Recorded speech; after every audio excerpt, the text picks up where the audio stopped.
It's Tuesday, the 30th of November 2021. Welcome to the Fear and Greed Business Headlines, where we give you the top 5 business stories you need to know in just 5 minutes. I'm Michael Thompson, and good morning, Sean Aylmer. Morning, Michael. All right, top 5 business stories in 5 minutes. Here we go, Sean. Story number 1 is all about Omicron today. That's, of course, the new strain of the coronavirus, which over the weekend the World Health Organization called a variant of concern. A lot of talk about it over the last few days, a lot of expectations of a market almost crash based on it. What did we learn yesterday? Well, we learned that the government is worried about it. Federal Health Minister Greg Hunt said the booster program could be sped up as a result of Omicron.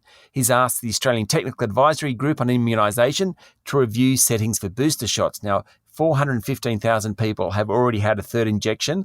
I'd say the government will push harder on that. Emergency National Cabinet talks are expected today, while tomorrow's reopening of the international border for fully vaccinated students and skilled workers has been pushed back until 15 December.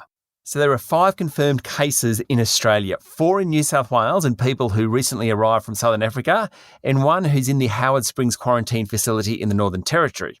So far it seems that Omicron is more transmissible than previous forms of coronavirus, but less severe. Having said that, Commonwealth Chief Health Officer Paul Kelly said little was known about the variant. In fact, last Thursday, no one had even heard of it.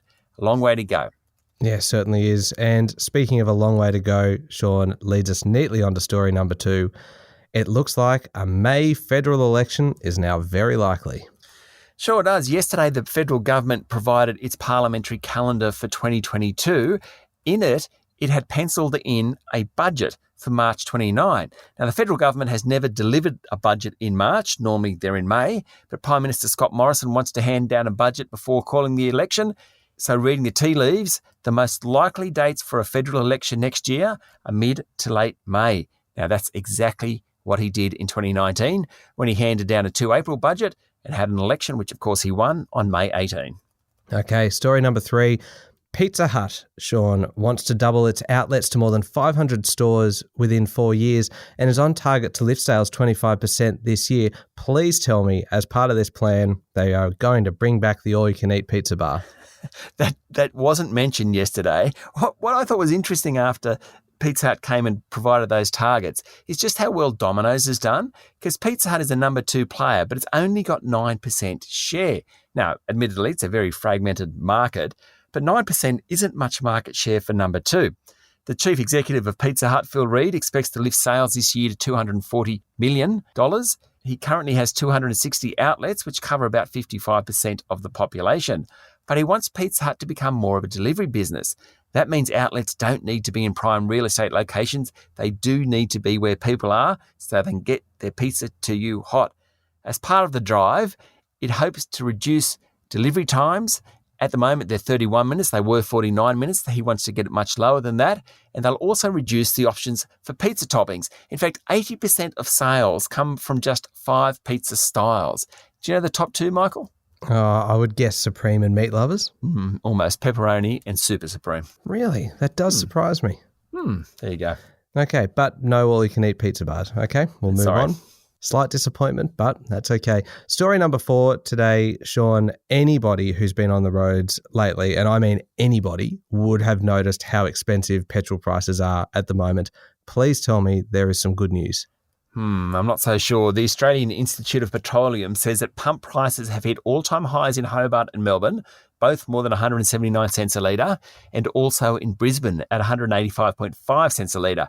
Petrol prices in Sydney are also on the way up.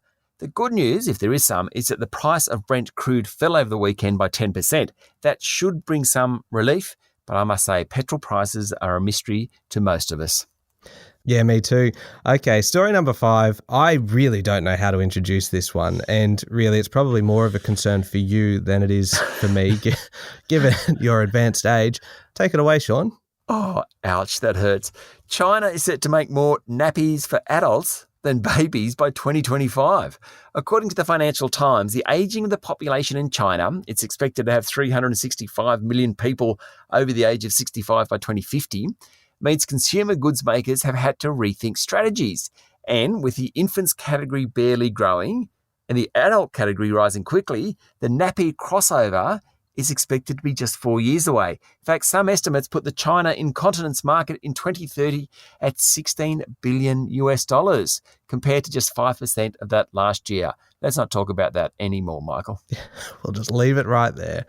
That's the top 5 business stories in 5 minutes. Thank you very much, Sean. Thanks, Michael. It's Tuesday, the 30th of November, 2021. Remember to hit follow on the podcast. And if you're looking for something a little bit longer, find our full Fear and Greed podcast on your podcast platform. You can always find more info at fearandgreed.com.au, as well as our free daily newsletter. I'm Michael Thompson, and that was the Fear and Greed business headlines. Have a great day.